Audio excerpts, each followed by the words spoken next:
been a significant amount of women lately who have lost hair here. Hey, honey, my name is Mandy. I'm a licensed hair loss practitioner. Hi, dermatologist here. First things first, there is no such thing as a licensed hair loss practitioner. From what I could find, this person is a trichologist. Just so y'all know, trichologists are not medical doctors. Trichology is a field of study about hair. However, hair loss is a medical diagnosis. I don't really know how to feel about trichology because there is no standardization in the way that they practice. As practitioners, they can't prescribe medications, so I feel like maybe eventually this field is gonna be kind of like, being an esthetician, but for hair, which, you know what, I think there's probably great utility in that. But I think to say that one is a hair loss practitioner is misleading. But let's hear what she has to say. Women, especially, are starting to lose hair a lot earlier than normal hair loss during the aging process. Nutrition and aging go hand in hand with the diseases that affect us. And we're seeing this hair loss happen a lot earlier in the aging process than we are used to seeing in the past. This is directly correlated to our food. She makes two big claims here, and I really hope she stretched before doing these mental gymnastics. First, that hair loss rates are increasing and that younger and younger women are presenting with hair loss. I would argue that, like with most skin and hair conditions, it's difficult to trend prevalence of hair loss. This is for many reasons. There have been changes over time in our ability to actually capture how many cases of hair loss we're having. Because of that, it may look like there are more and more cases of anything, really. Secondly, we're getting better at diagnosing all kinds of disorders, and awareness around them is growing too. Whereas in the past, you may have just suffered in silence, now people are actually getting seen for these different conditions that they have, and that's a good thing. This second big jump of, oh yeah, hair loss rates are directly correlated to food quality and diets. Say it with me, everyone. Correlation does not equal causation. I would say that food quality is probably subjective in some ways. If you are from the States, generally speaking, most of our food, the soil has been depleted of its nutrients.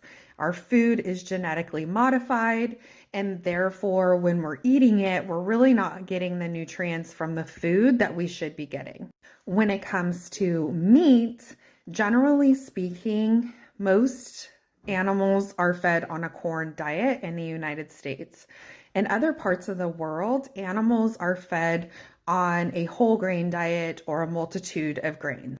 And then if it was treated with any hormones or anything like that, hormones directly will affect our own body's hormone production. So even people who are eating a whole foods diet or pretty nutritious, unless they're sourcing their food from local farmers and butchers, and they know that the sources of those foods are ethical, then chances are they're being exposed to these genetically modified foods. I would love for food scientists, dietitians, etc. to weigh in on this, but that sounds like a whole bunch of bullshit to me.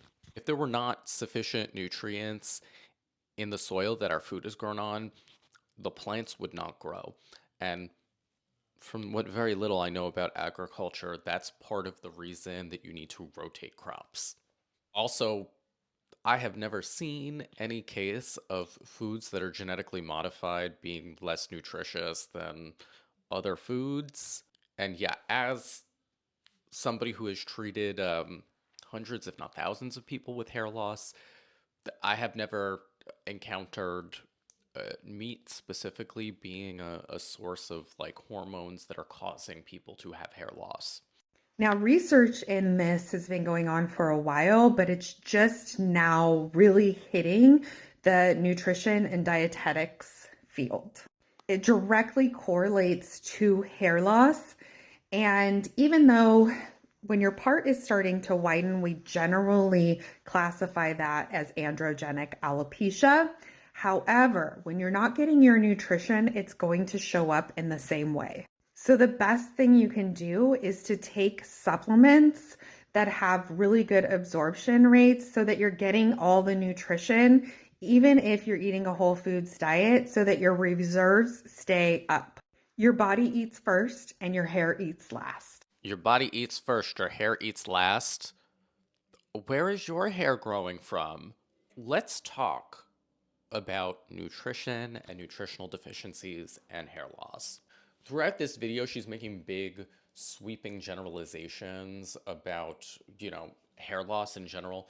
There are many hair loss disorders. There are many reasons why people may experience hair loss that have nothing to do with nutrition. She's saying that, oh, more and more studies are coming out and you see these correlations.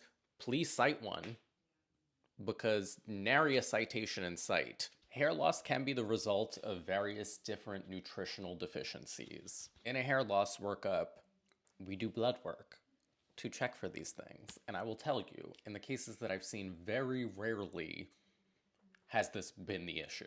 The number one nutritional deficiency that will cause hair loss potentially is iron deficiency, i.e., if people are anemic, they will have issues with hair loss potentially. There are other nutritional deficiencies that can cause hair loss, but they tend to be pretty rare in, the developed world. So those include vitamin A, various different B vitamins, vitamin D, all them biotin supplements that people are taking. Not going to grow more hair unless somebody has biotin deficiency, and biotin deficiency is extremely rare. There have been cases of hair loss linked to decreased folate. Protein deficiency can also cause hair loss. However, that's a condition called kwashiorkor. And for that, much like a lot of these other nutritional deficiencies, there are going to be a lot of other symptoms, like they're serious conditions. Rather than just jumping on here and telling everybody that they need to get on supplements, which, as I always say, nobody should be starting any supplements without talking to their own doctor first. Let's get specific. Let's cite some research.